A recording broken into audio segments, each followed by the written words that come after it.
Hello everyone. In this session, I am going to give you an overview of General Register Organization.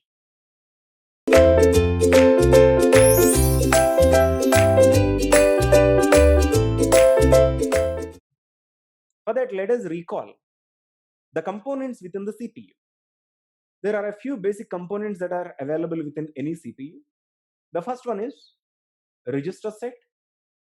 Second one is control unit. And the third one is ALU. When it comes to the register set, this register set can be organized in three different ways. One is, we have already seen, that is single accumulator organization. Second one is general register organization. And the third one is the stack organization. About the single accumulator organization, we have already discussed in one of the previous sessions. But let us recall quickly, what is single accumulator organization? In the single accumulator organization, there are few special purpose registers. Let us understand what is a special purpose register. In any CPU, either you take i7, i3 or 8086, the total registers can be divided into different groups. First group is called special purpose registers. Second group is called general purpose register. When it comes to the special purpose registers, they are intended to store only some specific values. Other than that, they are not going to store anything else. Let us have a look at those registers. Rather, let us recall those registers that are available in single accumulator organization.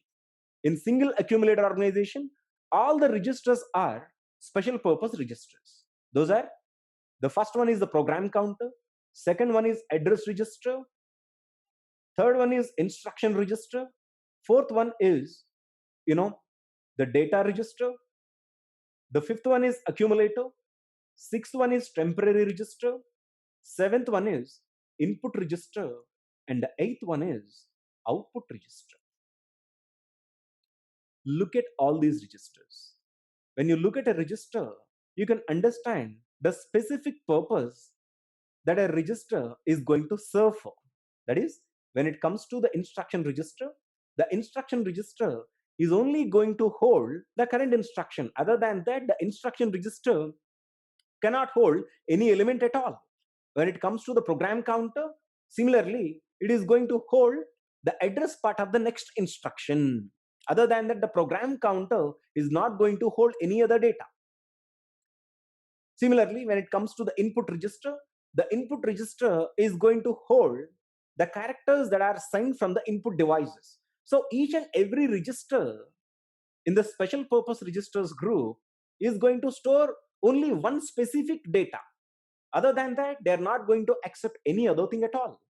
So when it comes to the single accumulator organization, all the registers are going to hold only some specific values. That is the reason why these are called special purpose registers. Let us have a look at the other group, which is called general purpose registers. In the general purpose registers will be given a generic name such as R1, R2, R3, R4, so on, Rn, in which the registers can hold any data. Whatever the data you want to store, you will be able to store.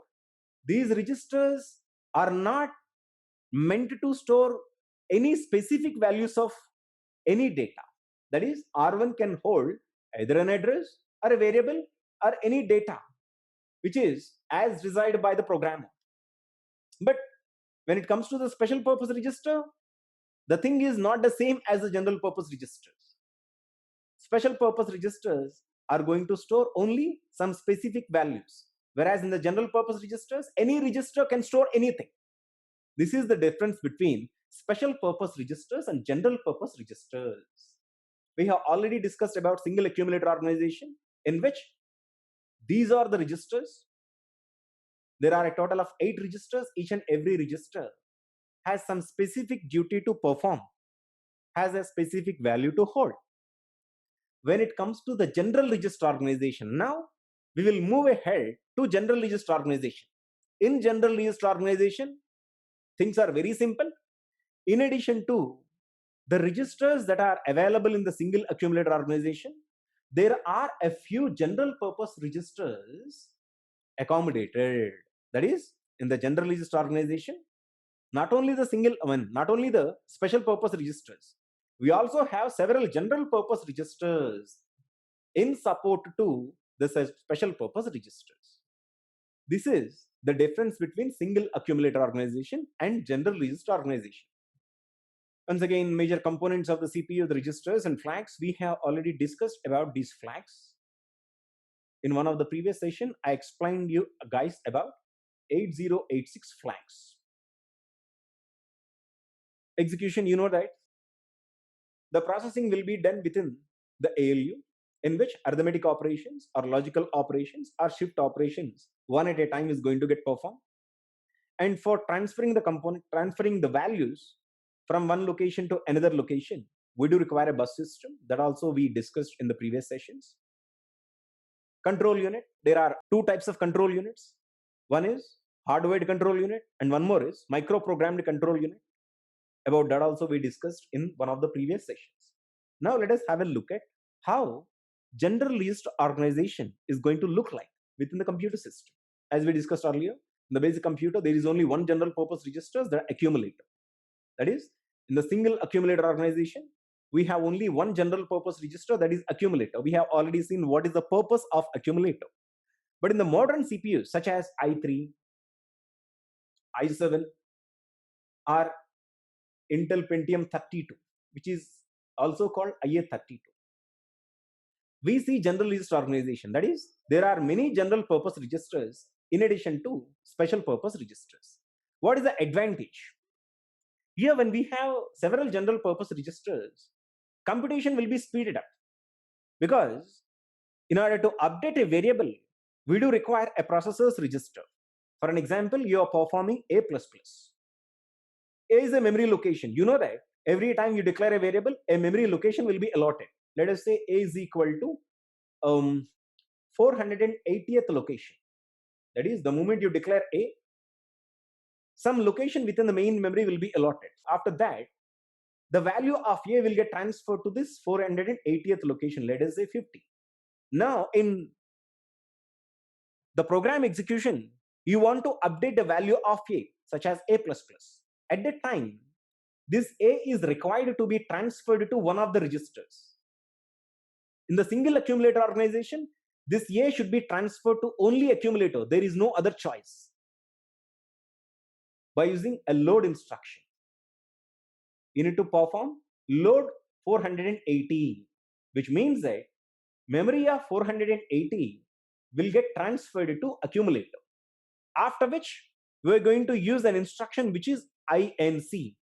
You know that INC instruction is going to increment the contents of accumulator. We are going to increment the contents of memory location by using these operations, which takes a lot of time, because accumulator is the only general purpose register in single accumulator organization, which slows down your processing speeds. So, in the advanced computer architecture such as IA32 or i3 or i7 or i9, we do have a lot of general purpose registers that are going to support your special purpose registers. Once again, there are a lot of general purpose registers that are going to support your special purpose registers. So every time when you have a variable, that variable will directly get assigned to one of the processor's register. Now let us say in my system, I'm provided with several registers R1 to Rn. All these registers are available to the programmer. Every time a programmer declares a variable, this variable will be assigned to a processor's register. Let us say R1 is assigned to A. Then all the operations will be performed on R1. Finally, R1 value will be reflected back to the variable. That is, A will be transferred to R1. After that, whatever the modifications you want to perform on A will be performed on R1. Finally, the modified results will be transferred back and reflected back within the variable that you declare. This is the thing which makes the computation speeded up. We don't use a single accumulator. If the accumulator has to be used for every variable, it takes a lot of time. We need to make the accumulator free initially, after which the contents needed to be transferred, after which updation should be performed. So every time making the accumulator free, modifying the accumulator contents, transferring the variable contents to the accumulator, updating them takes a lot of time. But here, when you are provided with several general purpose registers, without having any delay, the moment the programmer declares a variable, a processor's register will get assigned. The moment this variable is getting updated, the updation will happen within the processor's register. Finally, the value can be reflected back to the general purpose register. This is how the computation will get speeded up in the general purpose registers. Here you can have a look at the organization of general purpose register in a specific CPU. Here, we do have 7 general purpose registers, and there is a 3x8 decoder which is going to select one of the general purpose registers to transfer the content. Let us say I want to perform R1 is equal to R2 plus R3. How it is going to work? How this operation is going to be performed? By taking an example of R1 is equal to R2 plus R3, this operation, let us manifest or demonstrate the organization of general purpose registers within a system. It will give you a complete idea about general register organization. Here, the ALU is connected with 2 inputs, which serves as operands. Every time when you want to perform an operation within the ALU, you require 2 operands. These 2 operands will be collected directly from these general purpose registers. For that, I am going to use 2 multiplexers. These multiplexers, let us call it as multiplexer 1 and multiplexer 2, are going to select one of these registers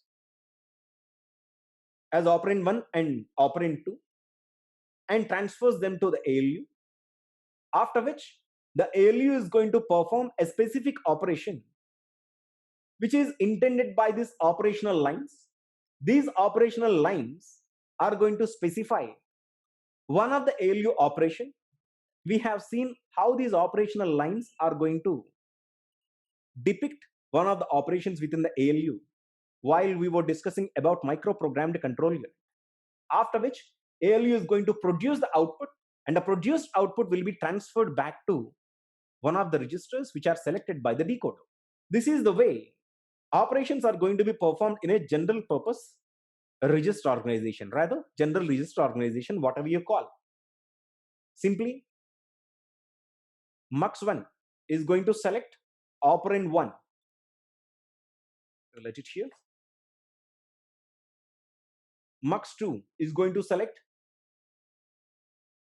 operand 2, after which these 2 will get sent to ALU. These ALU operations will be specified by these operational lines. After performing the operations, the ALU is going to produce the output. The produced output will be transferred to the destination register. I will say register set.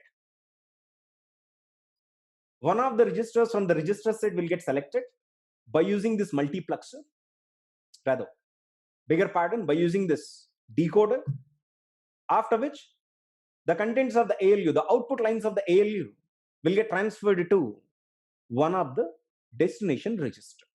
This is how it is going to happen. How many registers are there? There are a total of 7 registers. So these multiplexers require, these 2 multiplexers requires 3 selection inputs, S0, S1, S2. S0, S1, S2 are going to select one of the registers from this register set. Let us say 0, 0, 0.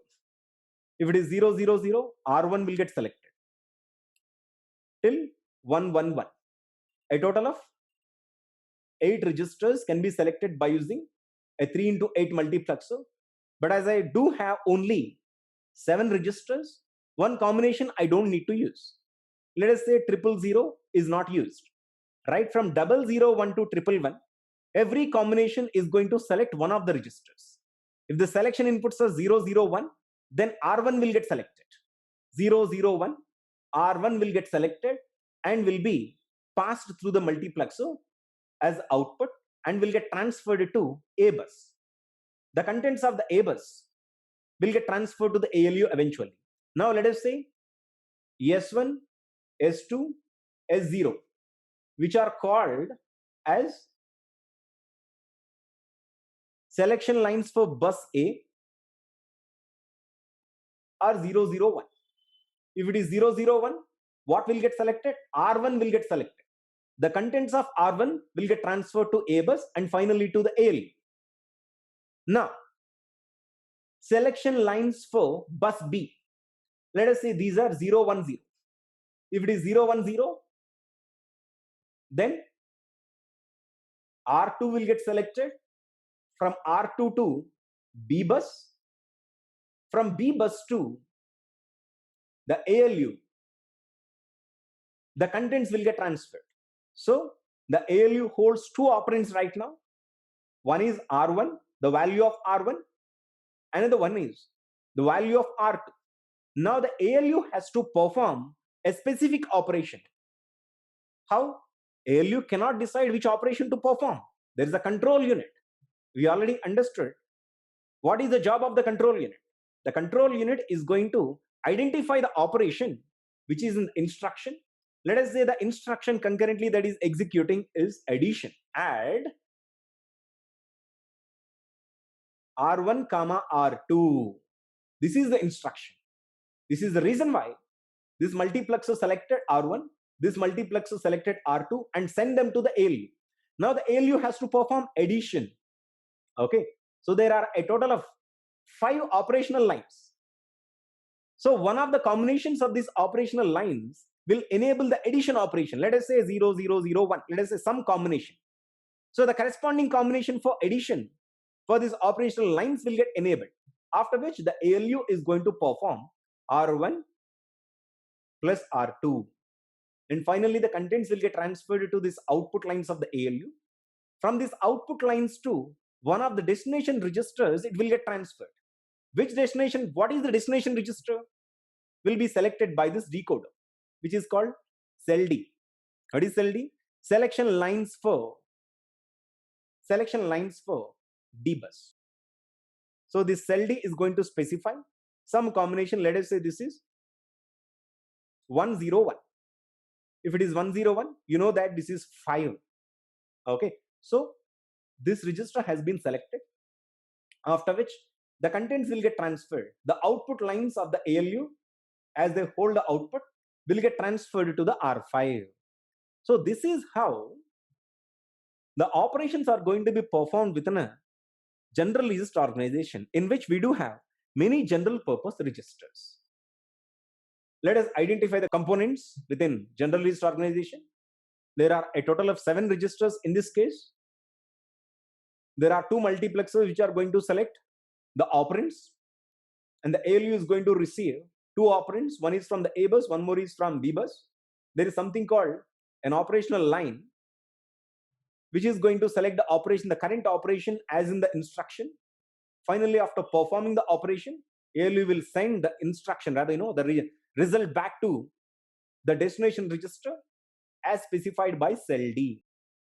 This is what the complete general register organization in a nutshell. As I told you, R1 is equal to R2 plus R3. Multiplexer A selector cell A will select R2. R2 will get transferred to bus A. Then R3 will get transferred to bus B. ALU operation is going to select addition. Finally, the output bus is going to send the output to R1. Okay. There is something called control word. What is the control word? The control word is a string of cell A lines, cell B lines, cell D lines, and the operational lines. You know that there are 3 selection inputs for cell A. there are 3 selection inputs for cell B because the multiplexers are of 3 into 8 multiplexers. 3 into 8 multiplexer, 2 multiplexers requires 3 selection lines each. Cell A, cell B, 3 inputs each. Cell A is 3 inputs, cell B is 3 inputs, cell D is also 3 inputs. Operation is of 5 bits. So cell A is 3 bits, cell B is 3 bits, cell D is 3 bits, operation is of 5 bits. It is already given here. Okay. So our control word is going to specify the input operands and the output operand in addition to the operation. Okay. So encoding registers of selection bits is as follows. As I told you, if the binary code is 000, there is nothing. If it is 001, cell A and cell B are going to select R1 each. For cell D, also it is R1.